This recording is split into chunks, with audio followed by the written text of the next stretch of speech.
Öyle ya da böyle 2022 yılını geride bıraktı. Bu dönem zarfında yeri geldi çok koşturduk, çok yorulduk. Doğal olarak bu tempoya dayanmak da bir hayli zor oldu. Öyle ki şu an bu metni hastanede yazıyorum. Çalışmaya öyle bir alışmışız ki bir an bile boş durmak gelmiyor içimden. Onun için kendimi biraz iyi hissettiğim gibi hemen oturdum bilgisayarın başına ve bu yıl oynadığım oyunlar arasında yılın oyunları listesine girebilecek oyunları sizler için seçmek istedim. Haliyle bu listede sizlerin de bildiği o koca koca oyunlar olmayabilir. Ama listenin sonunda o oyunlarda ufak bir selam çakacağım, merak etmeyin. O zaman bakalım 2022 yılında neler oynamışız, neleri listemize dahil etmişiz, hep beraber bakalım. Şimdiden söyleyeyim, gerçekten şaşıracağınız bir liste. Abone de olduysanız hemen listemize geçelim.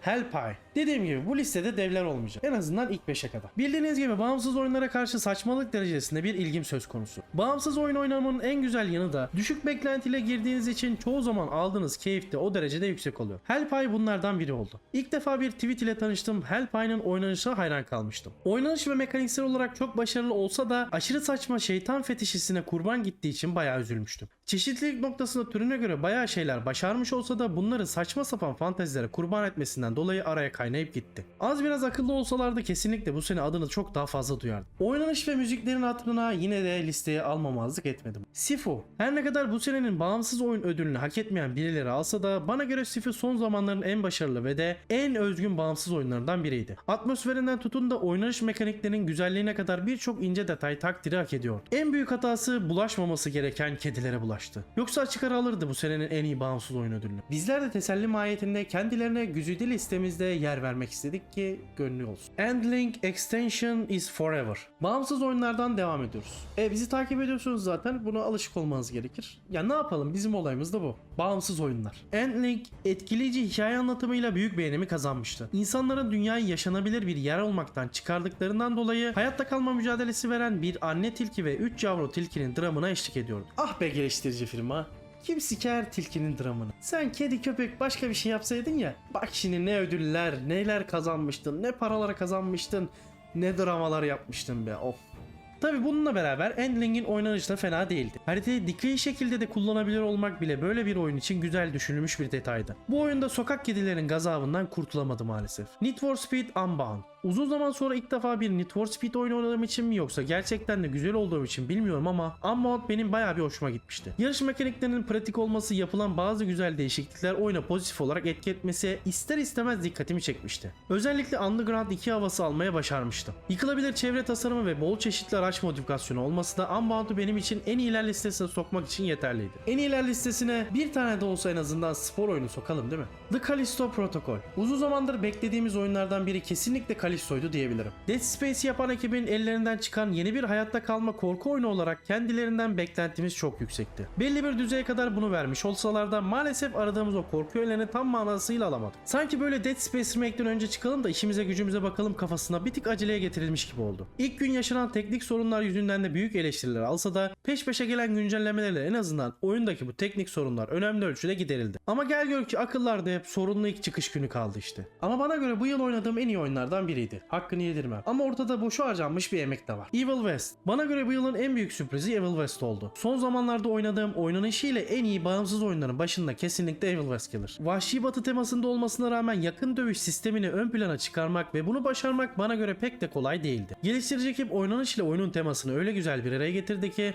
ağzınız açık öyle hayır hayır izlerken kendinizi buluyorsunuz. Düşman çeşitliliğinin fazla olması, silah çeşitliliğinin ve yeteneklerinin oyuncuyu tatmin edecek kadar fazla olması, yakın dövüş sistemiyle de God of War'ı çağrıştırması gibi özellikleri bu yılın tartışmasız en sürpriz oyunuydu. Bir iki dokunuş daha yapılmış olsaydı rahat ilk 3'e girerdi en azından benim listem için. Ama ilk 5 bile böylesine sürpriz bir oyun için gayet iyi sıralama. Marvel's Spider-Man Remastered. Listenin sonuna doğru geldik ama hala beklediğiniz aradığınız oyunlar yok değil mi? Ben dedim size bu liste öyle herkesin listesine benzemez. Listenin 4. sırasında gerçekten uzun zamandır beklediğim bir oyun olan Marvel's Spider-Man Remastered olmasına hak verirsiniz diye düşünüyorum. Konsol tarafında herkesin hayranlığını kazanmış bir oyunu PC'de deneyimleyip en iyiler listesine almamak ayıp olurdu sanırım. Ama birbirinin aynısı görev yapısı ve aşırı tırışkı olan hikayesi yüzünden ilk 3'e girmesi de pek doğru olmazdı. Peki o zaman ilk 3'teki isimler kim? O O zaman listemizin 3. sırasındaki o isme bakalım. A Plague Tale Requiem. Samimi olmak gerekirse kesinlikle gönlümden hep birinci olmasını istediğim oyun Requiem'di. Ama gel gör ki aşırı yavaş hikaye anlatımı, haddinden fazla oyuncu yürütmesi, sırf duygusal olma gayesi için bitirilmiş bir son gibi özellikleri yüzünden ancak buraya yazabildim kendisini. Ama genel olarak baktığımızda hem ilk oyunun üzerine koymuş olduğun yenilikler olsun hem de güzel bir devam hikaye sunumu olsun birçok noktada oyuncuların takdirini kazanmayı başardı. Eksik olduğu yönleri de tamamlayabilseydi ilk ikiye girmesi pek mümkün olmazdı. Zira rakipleri gerçekten çok daha kaliteli isimler ama en azından kendi çizgisini biraz daha yukarıya çıkabilirdi. Yine de Asobo firmasına, oyun dünyasına böylesine güzel bir devam oyunu kazandırdıkları için teşekkür ederim. İlk ikiye geçmeden önce listeye almadığım birkaç oyundan bahsetmek istiyorum. Zirveye kafamız rahat gidelim. İlki bu senenin piç muamelesi gören oyunu Dying Light 2 Stay Human oldu. Tamam, ben bu oyunu oynayıp bitirmedim. Ama genel olarak birkaç saat oynayıp deneyimleme fırsatı bulmuştum. Ve bu oyunu kesinlikle bu kadar ikinci plana atılacak kadar kötü bir oyun değildi. Eğer doya doya oynasaydım kesinlikle alırdım listeye. İlk oyunda yapıp şu an yapamadığın ne olabilir de bu kadar dışlanmış olsun. Akıl alır gibi değil. Horizon Forbidden West'te maalesef çok erken çıktığı için oynayamadık. Zira Horizon çıktığında henüz bizde PlayStation 5 yoktu. Eğer olsaydı kesinlikle oynar, onu da bir listenin ilk 5'ine koyardık gibime geliyor. Hadi biz oynamadık da koymadık. Oynayıp da koymayanlara ne koydu da böyle oldu? Onu da sormak lazım. Call of Duty Modern Warfare 2. Bu oyunu oynama şansımız Türkiye şartlarında pek mümkün olmadığı zaten aşikar. Ucuzoyuncum.com'da yaşanan önemli bir sorun yüzünden oyunu oynayamadık. Aslında şu an girip oradan oynayabiliriz ama artık zamanında geçti. Belki boş bir vakitte girer deneyimleriz. Sizler de uygun fiyata oyun almak için ucuzoyuncum.com'u ziyaret edebilirsiniz. 50 lira verip istediğiniz son çıkan bir oyunu oynayabilirsiniz. Uncharted Legacy of Thieves Collection'da yine oynamaya zaman ayıramadığım oyunlardan biri oldu. Ulan bak, yine hala aklım almıyor. Hangi aklın ürünüydü de sadece son oyunu bilgisayara getirmek? Diğer oyunları niye getirmiyorsun? Madem bir şey yapıyorsun adam gibi yap, değil mi? Neyse, artık PC'miz var. Oradan tüm seriyi baştan sona oynarız. Zaman bulursak tabi. Oynayamadığımız için listeye almadığımız oyunlardan bahsettiğimize göre artık en iyiler listemizin ikincisini açıklama zamanı geldi. God of War Ragnarok. Ragnarok bu zamana kadar oynadığım en güzel oyunların başında gelir. Bunu kimse tartışamaz. Hatta birçoğuna göre en iyisidir. Aksiyonu, karakterleri, hikayesi, müzikleri her şeyiyle tam bir başyapıttır. Bunları tartışmak boş konuşmaktan başka bir şey değildir. Ama gel gör ki birinci sıradaki oyun öyle bir şey yaptı ki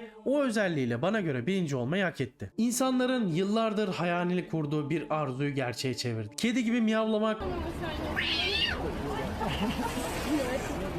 ve götümüzü iki bacağımızın arasına alıp yalamak. Evet, Stray bize yıllardır özlemini duyduğumuz bu duyguları yaşatmıştı. Artık Stray sayesinde miyavlayıp patilerimizle çevremizdeki eşyaları devirebildik. Teşekkürler Stray. Neyse, şakası bile kötü. O yüzden ben size listenin birincisini takdim edeyim. Evet, karşınızda Elden Ring. Gerçekten zor bir tercihti. Ama bana göre Elden Ring sadece yaptığı bir özellikle bile bu ödülü almayı hak etti. Gerçek anlamda keşfedilebilir bir açık dünya tasarımı yapabilmek. Böylelikle kendinden sonraki oyunlara da bakın gerzek adamlar, açık dünya oyunu böyle yapılır gördünüz mü mesajını net bir şekilde vermiş oldular. Bununla beraber birbirinden farklı bölüm tasarımları, düşman çeşitliliği, oynanış zenginliği, büyüleyici atmosfer gibi daha birçok özelliğiyle farkını ve kalitesini ortaya koymayı başardı. Ve bunu herhangi bir oyunun devamı olarak değil de yeni bir IP olarak başardı. Bu bile bence başlı başına takdiri hak ediyor. Evet, ben Elden Ring'i baştan sona bitirip oynamadım. Ama yaklaşık 10-15 saatlik bir deneyimin sonunda bu duyguları yaşayabildim. İşte oyunun kalitesi de tam burada kendini göstermiş olur. Ama kalkıp biri de derse ki God of War en iyi oyundur, ona da hayır deme. Umarım ne demek istediğimi anlatabilmişimdir. İki oyunda birinci olmayı hak etmiş, bana göre Elden Ring saydığım özelliklerden dolayı bir adım önde tamamlamıştır, o kadar. Bu haftalık da bizden bu kadar. Hem bizleri desteklemek hem de motivasyonumuzu yükseltmek için kanala abone olmayı ve yorum yapmayı unutmayın. Ayrıca açıklamalar kısmında linkini bulabileceğiniz podcastlerimizi dinlemeyi unutmayın. Arzu ederseniz kanala katılarak veya süper teşekkürü kullanarak bizlere Nakintosh destek verebilirsiniz. Unutmayın ki oyunlar öznel bir listedir. Kişiden kişiye farklılık göstermesi gayet doğaldır. Bir sonraki videoda görüşünceye kadar